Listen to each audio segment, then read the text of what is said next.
Imagine a time long ago, before cities, before empires, before written history, humanity was just beginning its journey. We were hunters and farmers.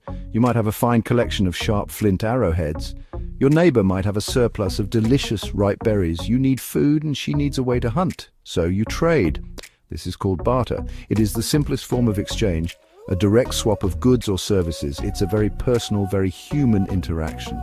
This system worked for a very, very long time. It was the first economic system on our planet born from mutual need and cooperation. But what happens when the wants don't align?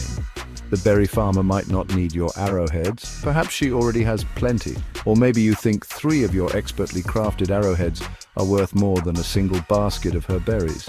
How do you agree on a fair price? This is called the double coincidence of wants. It's a fancy term for a simple problem. For a trade to happen, you must have what I want and I must have what you want at the exact same time and place. This gets complicated fast. Barter is inefficient. It slows down progress. It keeps communities small. Humanity needed a better way, so we invented something new, an idea, a technology. We call it money. Money is not just coins or paper. It is a shared story, a collective agreement. It is a tool we created to solve the problem of barter. It acts as an intermediary. Something everyone agrees has value. With money, you can sell your arrowheads to anyone who needs them, even if they have nothing you want in return. You take the money, this symbol of value, and then you can use it to buy berries from the farmer. It breaks the chain of direct trade and opens up a universe of possibilities. Money serves 3 cosmic functions. First, it is a medium of exchange, the go-between we just discussed. Second, it is a unit of account. It gives us a way to measure the value of things. An arrowhead is worth 3 coins, a basket of berries is worth 2 coins. Suddenly we can compare the value of anything to everything else. It's like having a universal ruler for economic worth. And third, it is a store of value. You can save it. Berries rot, but money, if chosen well, can hold its value over time, allowing you to save the fruits of your labor for a future day. So, what did we first use for this magical invention? Not gold, not silver. For thousands of years, we used things from nature. Things that were durable, easy to carry, and rare enough to be valuable. In many coastal societies, from Africa to China to the Pacific Islands, cowrie shells became a form of currency.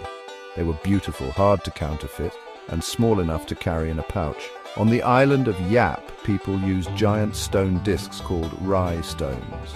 Some were as large as a car. Their value came not just from their size, but from the stories of their perilous journey across the sea. It shows that value is a human story we tell ourselves. But shells and stones have their limits. They aren't all the same size or quality. How can you be sure your handful of shells is worth the same as mine?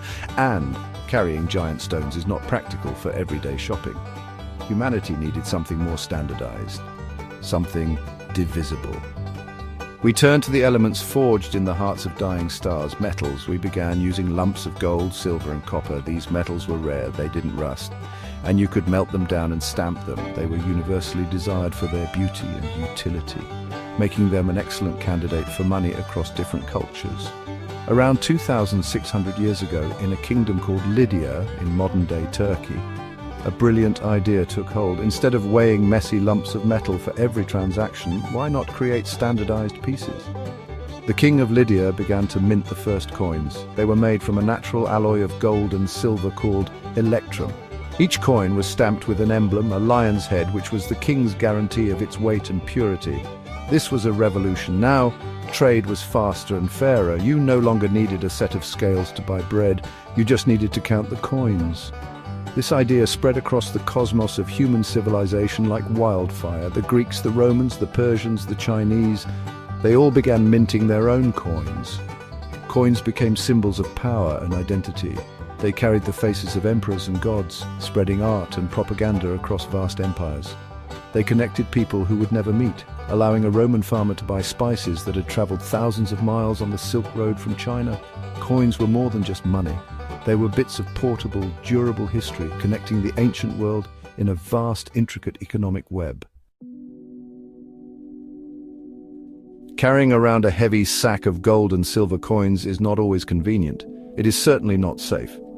If you were a merchant traveling long distances, you were a prime target for robbers. Again, human ingenuity sparked a new solution. In China, During the Tang dynasty around the 7th century, merchants began leaving their heavy coins with a trusted agent. In return, they received a piece of paper, a note recording how much coin they had deposited. This piece of paper was a promise, a claim check. It was much easier and safer to carry a paper note than 1,000 metal coins. This idea evolved. During the Song dynasty, around the 11th century, the government took over this system. They produced the world's first official paper money called jiaozi. At first, these notes were meant to be temporary, exchangeable for coin on demand. But soon, people realized the paper itself was just as good as the metal it represented. As long as everyone believed in the promise, the paper had value. This was a profound leap of faith. Money was no longer an object with intrinsic value like gold. It was now a pure symbol, its value backed by trust in the authority that issued it.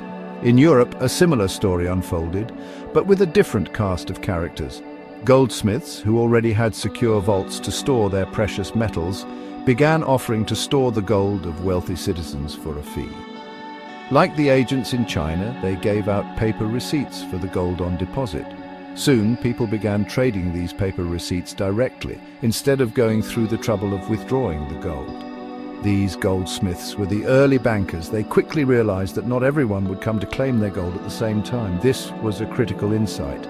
This realization led to the next great leap: fractional reserve banking. The bankers understood they could safely lend out a portion of the gold they held in their vaults.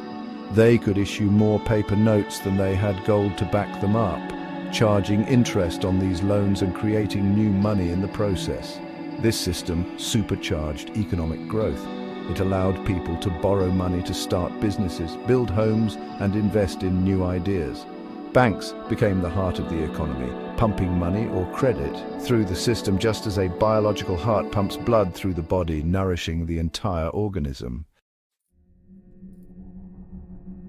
For centuries, the story of money was one of physical objects, coins, paper notes, things you could hold in your hand. But in the 20th century, money began to dematerialize. It began its journey into the realm of pure information. The first step was the credit card. Introduced in the 1950s, it was a piece of plastic that held a promise not from a government but from a bank. A promise that the bank would pay the merchant on your behalf, and you would pay the bank back later. The transaction was a signal, a message sent over telephone wires, a dance of electronic pulses. Then came the internet, and with it, the great acceleration. The financial world became a network of computers. Your bank account was no longer a stack of paper in a vault, but a string of ones and zeros on a server. You could move vast sums of money across the planet in an instant with just the click of a mouse. Money became data. It shed its physical body almost entirely, existing as light-speed information in fiber-optic cables. This new digital money allowed for global commerce on a scale never before imagined, connecting billions of people in a single instantaneous marketplace. Today, the evolution continues right in your pocket. The smartphone has become a wallet, a bank, and a marketplace all in one. With apps, you can send money to a friend, pay for your coffee with a tap, or buy goods from the other side of the world. You don't need cash, you don't even need a plastic card. All you need is your phone. The transaction is a whisper of data between your device and the sellers, verified by complex cryptographic security.